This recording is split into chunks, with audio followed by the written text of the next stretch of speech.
আলাইকুম। ওয়ালাইকুম আসসালাম। জয় ভাই, গতকাল আমাদের জাতীয় পার্টির কেন্দ্রীয় কার্যালয় কাকরাইল অফিসে পার্টি অফিসে জাতীয় পার্টির কর্মী সমাবেশে যে ন্যাক্কারজনক হামলা হলো, এই ন্যাক্কারজনক হামলার ব্যাপারে আপনার বক্তব্য। আপনি জাতীয় পার্টির সৈয়দপুর রাজনৈতিক জেলা পৌর কমিটির সভাপতি হিসাবে, এর জাতীয় যুব সংগতির সভাপতি হিসাবে আপনার বক্তব্য, সংক্ষিপ্ত বক্তব্য আশা করছি।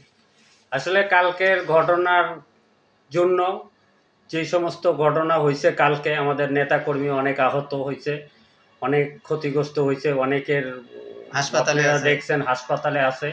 তো এই ঘটনাগুলো যারা ঘটাইছে, আমি জাতীয় পার্টি একজন মানে সাধারণ কর্মী হিসাবে আমি এর তীব্র প্রতিবাদ জানাচ্ছি যে এই ধরনের কার্যকলাপ আমরা কখনো আশা করিনি।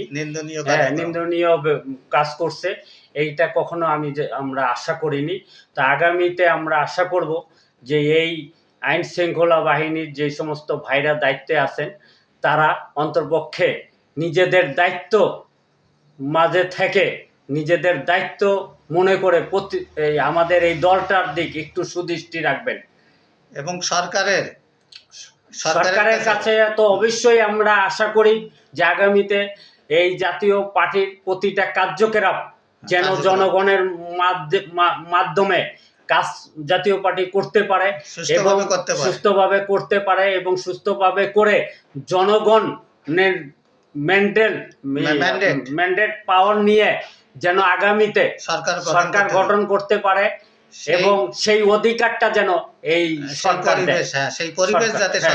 পরিবেশ করে দিবে এবং সরকার সেইটা অবশ্যই সরকারের কাছে এটাই আশা কামনা করছি।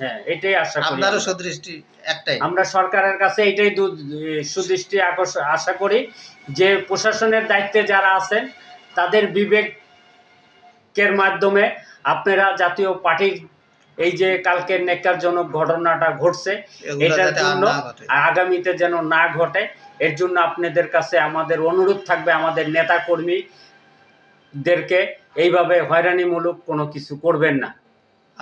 আপনাদের কাছে একটাই দাবি, আর কোনো অনৈতিক অনাকাঙ্ক্ষিত ঘটনা যাতে না ঘটে, সরকারের পক্ষ থেকে যেন না ঘটে। আমরা এটাই, এই দেশের জনগণ আমরা এটাই চাই।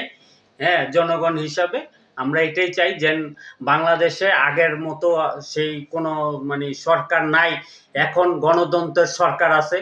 আর এই গণতন্ত্র বৈষম্য যাতে সৃষ্টি না হয় এই জন্য সরকারের কাছে অনুরোধ, আপনারা সবাইকে এক চোখে দেখেন, দুই চোখে